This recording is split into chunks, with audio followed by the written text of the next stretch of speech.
Hello प्यारे विद्यार्थियों, आप सभी का अपनी पाठशाला में स्वागत है। आज के इस वीडियो में हम गणित कार्यपत्र का हल करेंगे जो कक्षा 6, 7, 8 तीनों क्लासों के लिए उपयोगी होगा। कक्षा 8 के लिए यह है कार्यपत्रक 24वें नंबर का और कक्षा 6 और 7 के लिए यही कार्यपत्रक 37वें नंबर पर दिया गया है, इसलिए बेहद रूप से तीनों क्लासों के लिए उपयोगी है ये। इस कार्यपत्रक में जो दिया हुआ है वह है महत्तम समापवर्त्य और लघुत्तम समापवर्त्य, अर्थात इनको लेस्य और मैस्य भी बोलते हैं शॉर्ट में। तो इनसे संबंधित क्वेश्चन आंसर दिए गए हैं।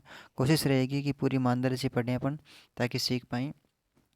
जल्दीबाजी बिल्कुल भी नहीं है, 5-10 मिनट का वीडियो होगा और 5-10 मिनट में अपन पूरा समझने का इसको प्रयास करेंगे। तो मेरी भी कोशिश रहेगी आपको समझ में आसानी से आ जाए, और आपकी भी यही कोशिश रहनी चाहिए कि आप सही तरीके से समझ पाएँ बात को और अपना कीमती समय लगा कर के 5-7 मिनट का और इस तथ्य को सीखने का प्रयास करें। तो इसी उम्मीद के साथ में मैं अब शुरू करता हूँ इसको। क्वेश्चन नंबर 1 है, नीचे लिखी संख्याओं में से 3 और 5 के समान गुणजों पर गोला लगाएं। सबसे पहले तो अपने को ये समझनी बात होगी कि गुणज किसे कहते हैं। गुणज का मतलब होता है कि 3 एक संख्या है जिसको एक बता दिया गया अपने को, और 3 से जन्म लेने वाली आगे वाली संख्याएं कौन सी होती है गुणा करने पर। तो 3 को 1 से गुणा करते हैं तो 3 ही आता है। फिर 3 को 2 से गुणा करेंगे तो 6 आता है। तो मतलब 6 जो होता है वो 3 का गुणज हो गया। फिर 3 को 3 से गुणा करेंगे तो कितने हो जाएंगे, 9 हो जाएंगे। तो 9 इसमें नहीं दे रहा। फिर 3 को 4 से गुणा करेंगे आप, मतलब आगे की संख्या बढ़ा करके हम गुणा करते रहेंगे। अब 3 को फिर 5 से गुणा करेंगे तो 3 को 5 से गुणा करते हैं तो 15 आते हैं। तो 15 इसमें दे रखा था, लेकिन फिर 5 का भी गुणज होना चाहिए वो। तो 5 को 3 से गुणा करते हैं तो 15 आते हैं। और इसमें ये बता रखा है कि 3 का भी और 5 का भी गुणज होना चाहिए, यानी समान गुणज होना चाहिए। कहने का मतलब ऐसी संख्या लिखनी है इन बॉक्सों में से जिनमें 3 का भाग भी पूरा पूरा चला जाए और 5 का भाग भी पूरा पूरा चला जाए, तो वह 3 और 5 का समान गुणज होगा। तो ऐसी संख्या जैसे 20 है, 20 में 5 का भाग तो जाता है लेकिन 3 का भाग नहीं जाता। 25 है, 25 में 5 का भाग जाता है लेकिन 3 का भाग नहीं जाता। इसका मतलब ये हो गया कि 20 को अपन इसमें नहीं लेंगे, ऐसी संख्या लेंगे जिसमें 3 का भाग भी जाए और 5 का भाग भी जाए। तो 15 एक ऐसी संख्या है जिसमें 3 का भाग भी जाता है पूरा पूरा, अर्थात 3 को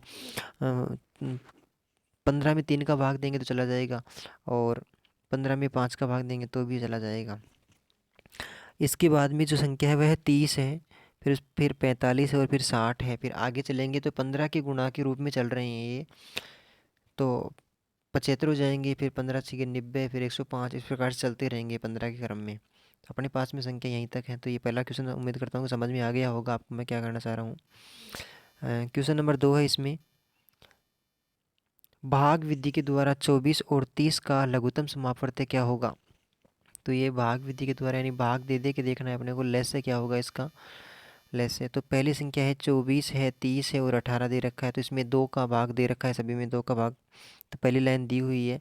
इसके बाद में भी 2 का भाग, अगली संख्या हो गई 12, 15, 9। तो 12 में 2 का भाग जाता है, इसलिए 2 का भाग फिर से दिया अपन ने, 2 यहाँ पे लिखा फर्स्ट में। फिर 12 का आधा 6 हो गया, 2 का भाग दिया तो 6 हो गए। 15 में जाता नहीं तो 15 को सेम लिख दिया ऐसे कैसे। 9 में भी नहीं जाता तो 9 को लिख दिया।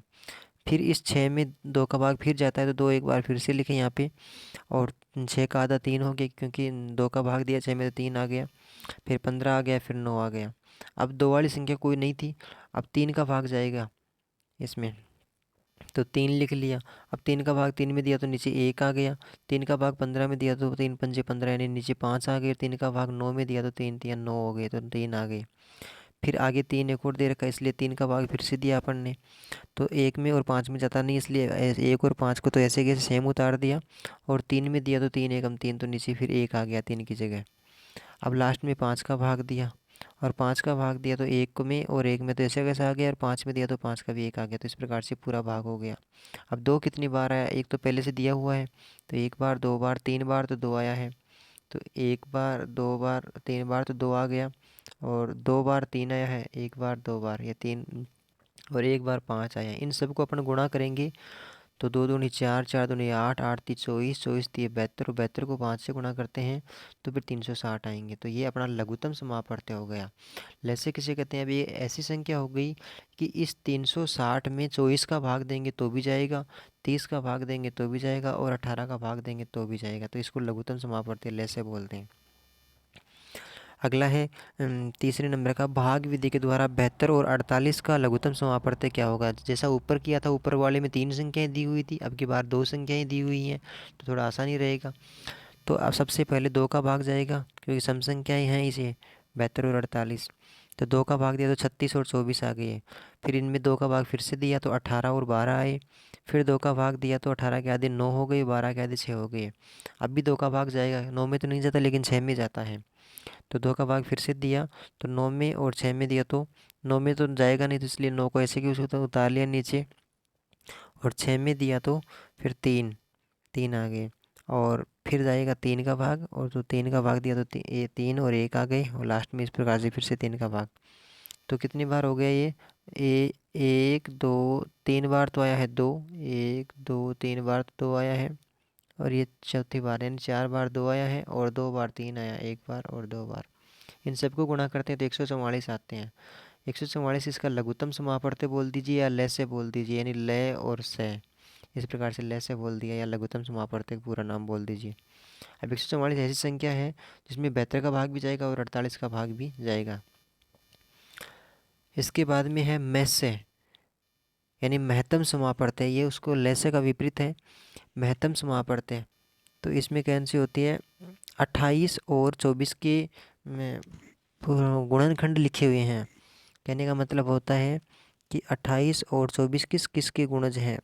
तो 2 के भी गुणज होते हैं, 4 के भी होते हैं, 7 के भी होते हैं, 8 के भी होते हैं। पहला क्वेश्चन करके दे रखा है, यानी एक सभी में होता है 2 4 7 और 14।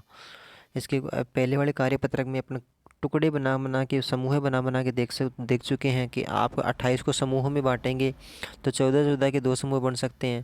7 7 के समूह बनाएं तो 7 चौक 28 यानी 4 समूह बनेंगे। 4 4 के समूह बनाएंगे 28 के, तो फिर 7 बन जाएंगे।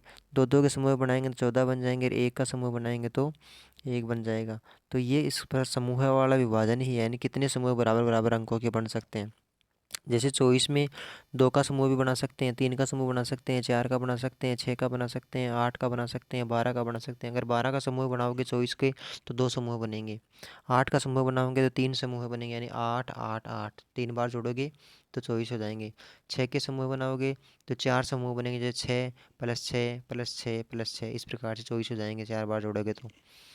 4 को 6 बार जोड़ना पड़ेगा। तो यही है में से किसे कहते हैं, यानी कि दोनों में अपन ने 24 के भी बना लिए और 8 के 28 के भी बना लिए, समूह बना लिए। अब बड़े से बड़ा समूह है, यानी दोनों में बड़ी संख्या कॉमन कौन सी आ रही है। कहने का मतलब इसमें 14 है लेकिन नीचे वाली लाइन में नहीं है, नीचे वाली में 12 है तो ऊपर वाली में नहीं है, नीचे वाली में 8 है ऊपर वाली में 8 नहीं है, नीचे वाली में 6 है ऊपर वाली में 6 नहीं है। अब आपको देखना होगा कि इधर देखिए कि इसमें नीचे वाली में 4 है और ऊपर वाली में भी 4 है, तो इसका मैसेज हो गया वह 4 है इसका उत्तर। इसी प्रकार से आगे वाला को भी, अपन आगे वाले क्वेश्चन को भी इसी प्रकार से हल करेंगे। जैसे ख वाले में है 35 और 21।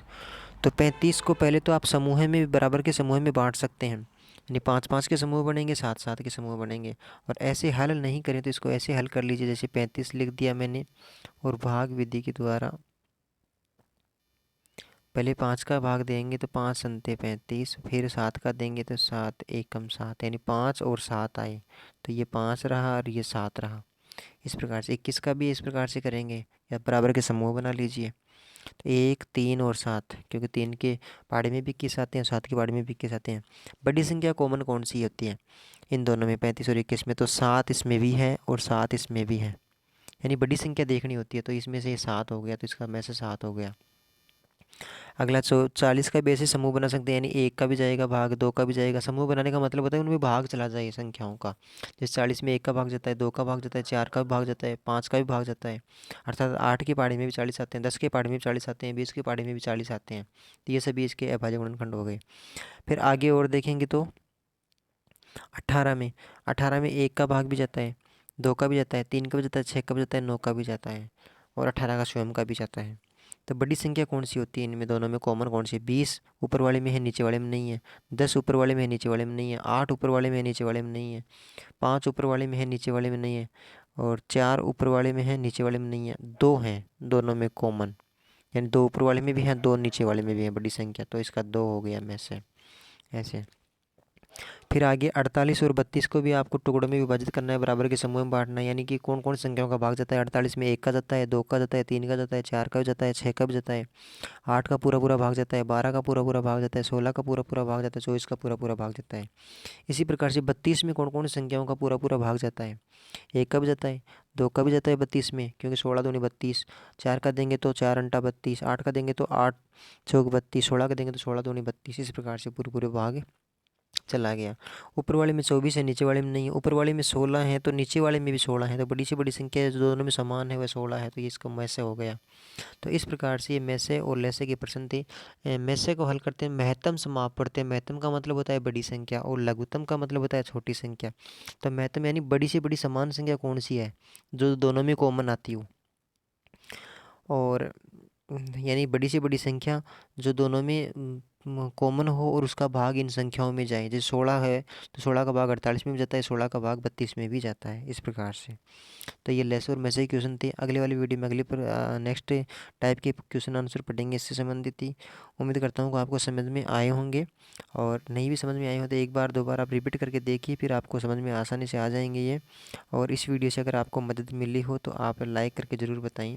धन्यवाद। अगली वाली वीडियो में फिर मिलेंगे, तब तक के लिए बहुत बहुत आपका धन्यवाद।